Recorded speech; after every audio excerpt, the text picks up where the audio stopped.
A brand new idea in the medical device field, born right here in Providence.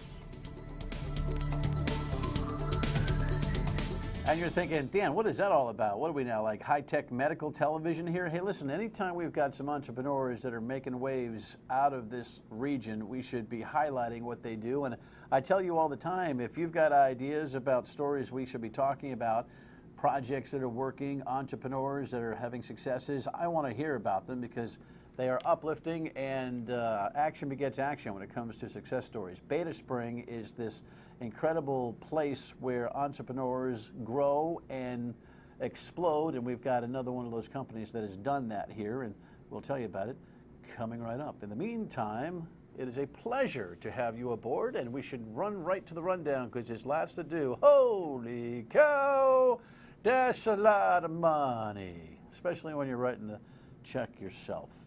The Superman building, in kind of nonchalant fashion, was a little bit of a, I don't know, a football for political jousts yesterday. We'll talk about it. This is a big deal. This is a little bit of light onto a new day in the politics of Rhode Island, maybe. Next item. This is enough to shake you to the core. Not good, and it does not bode well for the entire concept of the death penalty. And here comes Oprah. Do you mind if I itch? I got to itch. Thank you. That's, you know, it's television. Radio, where you can hear me weekdays noon to 3 on WPRO. I can itch all the time. Thanks for letting me do that. All right, let's get I needed that. Let's get right down to it. $1 million more. He's got a lot of dough, man. Here's the headline on WPRI.com. At a press conference on education today, all the media learned that Clay Pell has loaned his campaign another $1.05. Now, this is the young man who, in his early 30s, thinks he can be the governor. He's the JAG officer for the Coast Guard. He's the grandson of the late Clay Pell. He invokes the Pell Grant thing all the time and did so in his education press conference today. He had some $28 million worth of new priorities in education he wanted to talk about today, but his message was so boxed into the middle of his press conference that hardly anybody really got the gist of what he was talking about, and most of the press just wanted to find out, really? Did you put that much more money into the campaign? And when asked about it, he said this.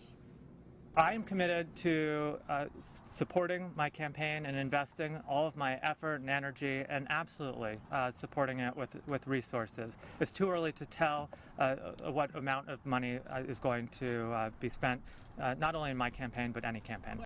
So gone is the concept that he's getting out of the race. Remember we had this little rat-a-tat-tat where the professor from Brown, Wendy Schiller, suggested that he would get out of the race when it looks like he's not going to be able to win it. When you put this kind of money into a race, you're in. You're in. And he was hinting that there could be millions more. While he didn't state there would be millions more, he was hinting that there could be. And he was saying, you know, I'm not taking any PAC money, you know, public special interest money, PAC money, political action committee money, and I'm not taking any lobby money. Well, it's nice to have that lofty position when you can write those kind of checks yourself. And when you've got the most experienced and inside the State House organization working on your behalf, the National Education Association of Rhode Island, whose executive director, Bob Walsh, does Clay Pell a whole lot better than Clay Pell does, like he did last night. Instead of being lieutenant governor, being a lieutenant in the Coast Guard, and instead of being Secretary of State, being an undersecretary of education, and instead of being attorney general, being a judge advocate general and prosecuting real cases in the military, is equivalent and formidable and impressive experience, and you add to that his service in national security right in the White House, right in that Situation Room. His credentials match up pound for pound with the other candidates in the primary and the general election, and the fact that he speaks 4 different languages is a bonus. All right, the game's on. It's going to be a dun dun dun dun dun dun dun dun dun dun dun dun dun for this guy because he's 20 points down to Angel and to Gina, who, by the way, may just beat each other like pulps. For instance, this Superman football concept, that's my writing, but it's kind of what I thought about when I heard the audio come back from the press conference that Gina Raimondo, our state treasurer, had yesterday. She was talking about affordable housing and the homeless and the like, and then she was commenting on the economic status of the city of Providence itself. And clearly, with this little, two-step she did on Angel Tavares, she was trying to score some points. You'll hear this, and then Angel's response today when he didn't like it too much. Highest commercial property taxes in the country, increase in property taxes, economic malaise, empty Superman building, a pension fund which is one of the worst funded in the country, national press comparing Providence finances to Detroit. Do you see cranes in the sky? Do you see economic activity? I don't. I see people that are struggling and who want a new leader who are going to move the state forward and move the city forward. I think for someone who prides herself in truth in numbers, she should really be straightforward and honest with the people of the state of Rhode Island. We've made difficult decisions, tough choices. Everyone has been part of that sacrifice. But because of what we've done, we've gone from a budget deficit to a budget surplus. You got to give Angel Tavares credit. I mean, he really has, and his team have done a pretty good job of managing the numbers in the city of Providence, right? What drives me crazy is this, little bomb drop type of thing.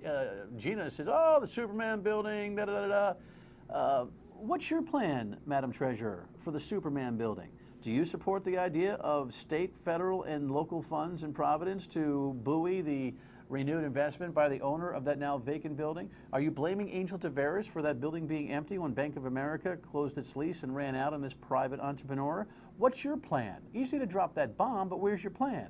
Meanwhile, Angel should be asking the same question, and he doesn't seem to be able to do it. So the Superman thing and other little ditties will be the footballs that will drop and be kicked around in this political campaign. The press has an obligation, by the way, to, when they hear these little ditties get dropped, to pin these candidates on it. Yeah? What's your Superman plan?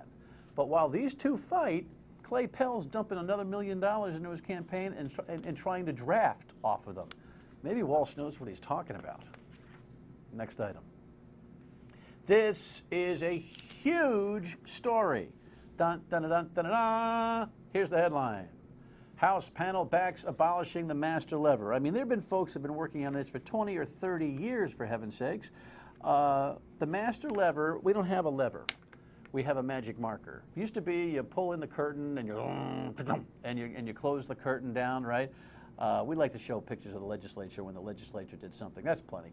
Come on back to me. You remember you walked into the booth, you pull the curtain down, and then you just click Republican and Democrat, and they all go.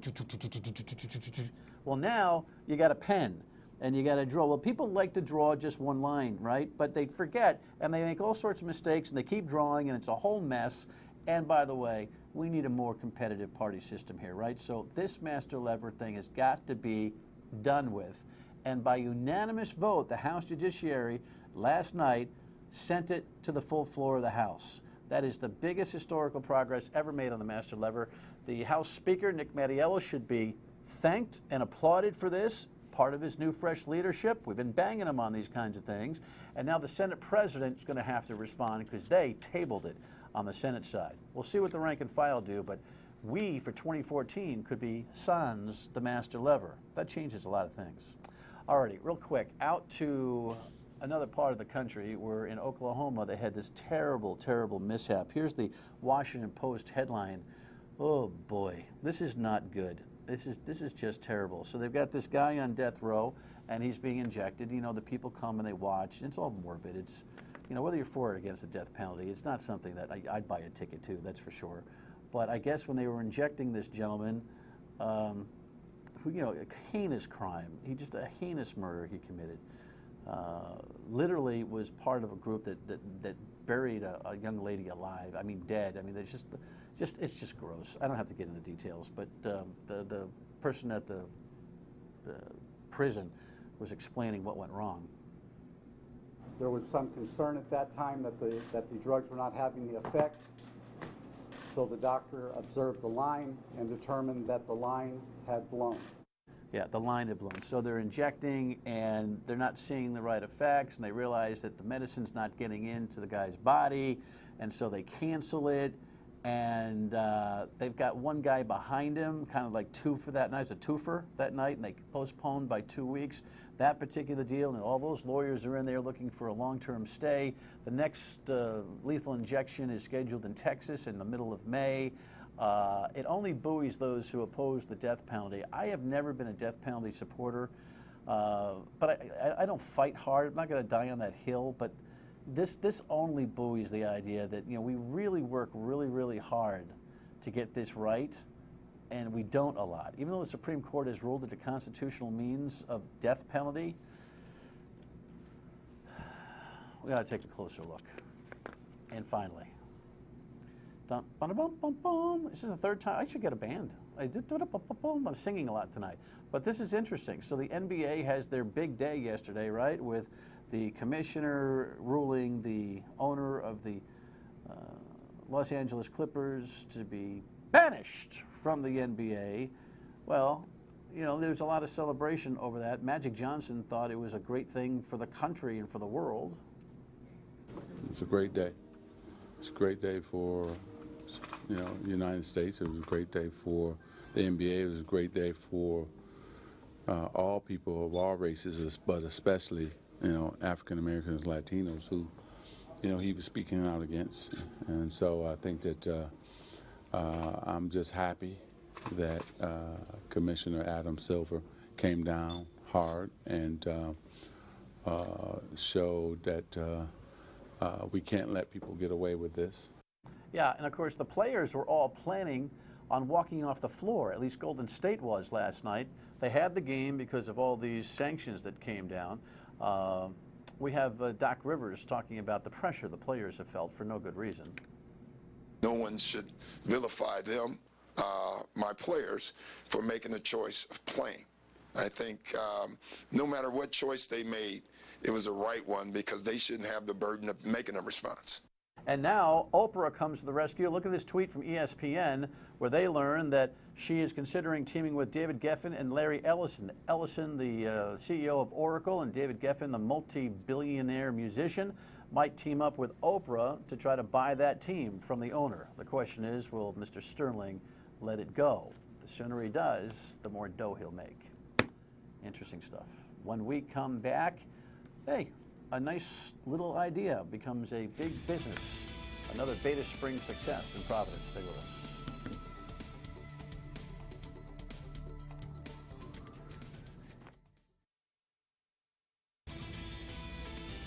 You know, I love the stories of business successes, and this Beta Spring incubator that has been ongoing here in the city of Providence just keeps birthing really terrific ideas and entrepreneurs. Here's a look at a website for a one-to-one Nexus, and it's, you know, I don't expect you to make much of that, but by the time we're done here this evening, you'll understand exactly what it's all about from Foster. Foster Sayers is my guest, and this is your company that you founded and that you run. That's correct. Congratulations on that. Thanks. You're a guy that comes from Pennsylvania. You were hanging out in Boston, and you saw the opportunity to be nurtured entrepreneurially in Providence? Yes, we were invited to participate in Beta Spring. They give you an initial amount of seed money, which was attractive to us. At that time, the city was also investing $50K in companies that were willing to stay located in Providence, and we found it to be the right opportunity for our company. So what did they give you early on to start this whole thing? What was your seed need?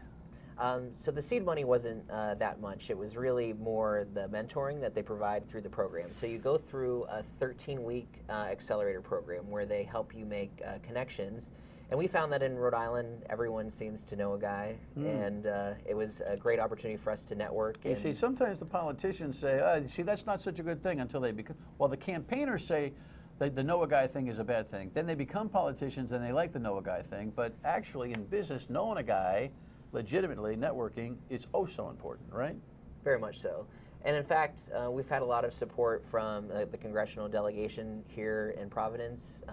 David Cicilline tested our product before we moved into the medical device space. And Sheldon Whitehouse wrote a letter of support for our National Science Foundation grant, which we were successful in receiving, and that translated into $150,000 and eventually $225,000 when we got matching funds from the state of Rhode Island and the NSF itself. All right. What is it? What's it do? So One-to-One Nexus generates information technology for physical products. We generate a unique URL or a unique website for every product. So You can access the link and it tells you everything you need to know about that product. At the beginning of this month at Demo Enterprise in San Francisco, we launched MDD Track, which is our track and trace technology for medical devices, so that you can instantly access things like instructions, and in the event of a recall, you can immediately see the recall notification and know that the device is not safe to use. Did y'all get that? That was really fast, but I get it only because Jess explained it all to me. Doctors doing a procedure on somebody wants to put in a piece of equipment or use one. They want to check to see if it's okay. Right. Your application fulfills that need. So for example, today, if you were going to have, say, a spinal implant, the packaging today is just carries barcodes for inventory purposes. So it doesn't actually explain to you any information.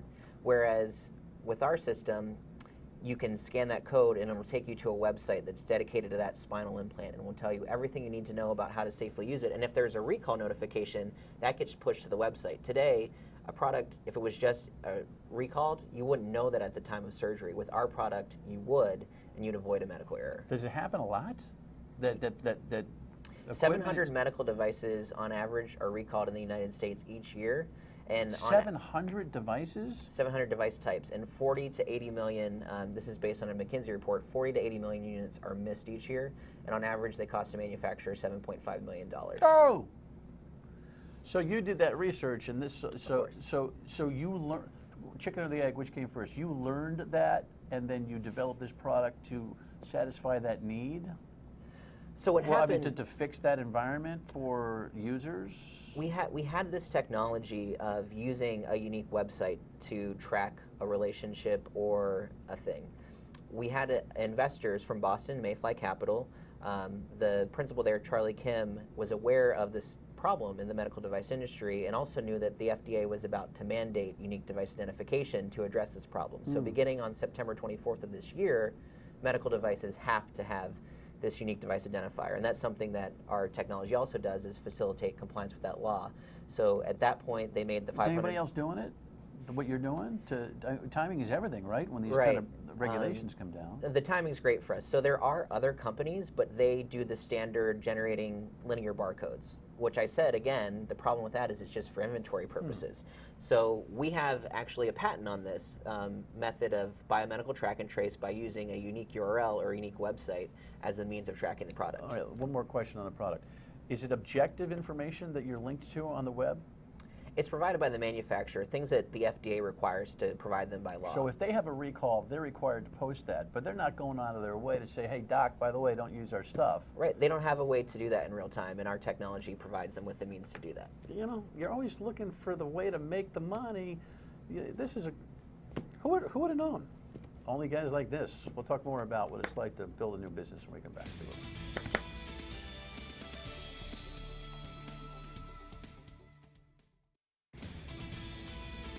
I'm always fascinated by business entrepreneurs and how you figure out, A, how to do right by the world in business. But I was just saying to Foster, he's got this brand new, is the company One-to-One Nexus, is that what it's called? So you've built a medical advice, you've built a web technology to be able to identify medical device barcodes, get a doc or anybody who's using a medical device right to a website to see if it's legit before they use it, put it in somebody, whatever. I'm sorry, there is such a duh factor to that. Like, duh, right? Isn't that what kind of, entrepreneurial startups sometimes do? They provide maybe complicated solutions to something that, duh, right? Yeah, absolutely. I think in this case, it was such that, linear barcodes have just been used for inventory purposes for such a long time that it just wasn't that obvious that you could use a website. Obviously, it wasn't obvious, or you wouldn't have been able to get a patent on it. So right. So you've been a corporate attorney. You're a young man in your early 30s. You've done some things. You've worked in a startup. You weren't the equity guy, so you didn't have a piece. But you've progressed to kind of say, okay, I need to own my own thing, right? Right. And so this seed money and all of this programming out of Beta Spring and the like has allowed you to do that. What's the future for this company? You've got 4 employees now. Where do you go with this thing? Well, we go for our Series A. We're going to be raising a Series A round starting now. We've been reaching out to some local capital organizations in the Rhode Island area. That's a lot of vernacular. The average guy and gal on the couch is going, Series A. What the hell? Series A is a... it's another round of financing and investment. Right. So, you know, we had some seed funding from Beta Spring in the city of Providence, and after that we got what's called a Series Seed round. These are just all terminology, but You need $5 million. Right. We got $500,000 from Mayfly Capital out of Boston, and that was to kind of build this product. We now built the product, and now we're raising funds so that we can go sell it and grow the company. You're confident you're going to attain that money? Yes. What time period? We're hoping to close, or we're going to close, I should say, by the end of the third quarter in September. Meaning you've already got the folks that are interested in putting that dough in? Yes. So you're there? Well, we have to close the round, so Right. we're close. You got to put the diligence in to make sure that it closes. Yeah, absolutely. And then you're off and running. And then we're off and running. All right. Well, will you come back and tell when you get to Series B, C, D, and E? Will you stay in touch with us? Sure, absolutely. Duh. The doctor needs to know if the thing he's putting in you or she's putting in you actually works. Duh. It's just congratulations. I mean, Thanks. you know, it's not a duh project, but it's such a simple idea. Sometimes that's all it takes. Keep searching for that simple solution to an obvious problem, and you might be the next one to go Series A, B, C. Congratulations. Thank Appreciate you. you being here. Your state of mind when we come back. Stay with us.